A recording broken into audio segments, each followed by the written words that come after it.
പാലക്കാട് കഞ്ചിക്കോട് വൻ കുഴൽപ്പണവേട്ട 1,88,00,000 രൂപയുമായി 2 മലപ്പുറം സ്വദേശികൾ പിടിയിലായി. കസബ പോലീസാണ് കാറിൽ കടത്താൻ ശ്രമിച്ച പണം പിടികൂടിയത്. നിഖിൽ പ്രമേഷ് പാലക്കാട് എന്ന് ചേർന്നു. നിഖിൽ, എന്താണ് വിവരങ്ങൾ? സുഹൈൽ, കേരള അതിർത്തി വഴി പലതരത്തിൽ കുഴൽപ്പണം കടത്തുന്നു എന്നുള്ള വിവരം ലഭിച്ചതിന്റെ പശ്ചാത്തലത്തിൽ നടത്തിയ അന്വേഷണത്തിലാണ് ഏതാണ്ട് 1,90,00,000 രൂപ പിടികൂടുന്ന സാഹചര്യം ഉണ്ടായിട്ടുള്ളത്. കാറിൽ കടത്താൻ ശ്രമിച്ച പണമാണ് ഇപ്പോൾ പിടികൂടിയിട്ടുള്ളത്. മലപ്പുറം സ്വദേശികളായ മുഹമ്മദ് കുട്ടി, മുഹമ്മദ് നിസാം എന്നിവരെയാണ് ഈ സംഭവവുമായി ബന്ധപ്പെട്ട് പാലക്കാട് കസബ പോലീസ് പിടികൂടിയിട്ടുള്ളത്. ഇവർ പോലീസിന് നൽകിയിട്ടുള്ള മൊഴി ഒരു ബിസിനസ്സുമായി ബന്ധപ്പെട്ട തുകയാണ് എന്നുള്ളതാണ്.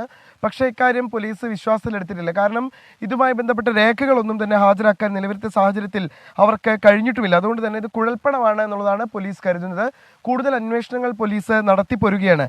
ഇവരുടെ കാറിൽ നിന്നാണ് ഈ പണം പിടികൂടിയിട്ടുള്ളത്. കാറിനുള്ളിൽ രഹസ്യമായി ഒളിപ്പിച്ച നിലയിലായിരുന്നു ഈ പണം ഉണ്ടായിരുന്നത്. എന്തായാലും കസബ പോലീസ് ഇക്കാര്യത്തിൽ ഈ പണത്തിന്റെ ഉറവിടമടക്കാൻ കണ്ടെത്താൻ വേണ്ടിയുള്ള അന്വേഷണം ഇപ്പോൾ നടത്തിപ്പോരുകയാണ്. പ്രതികളെ വിശദമായി ചോദ്യം ചെയ്തു പോരുകയുമാണ്. സുഹൈൽ, ശരി. പാലക്കാട് 1,88,00,000 രൂപയുടെ കുഴൽപ്പണം പിടികൂടിയെന്ന വാർത്തയുടെ വിശദാംശങ്ങളാണ് നിഖിൽ തന്നത്.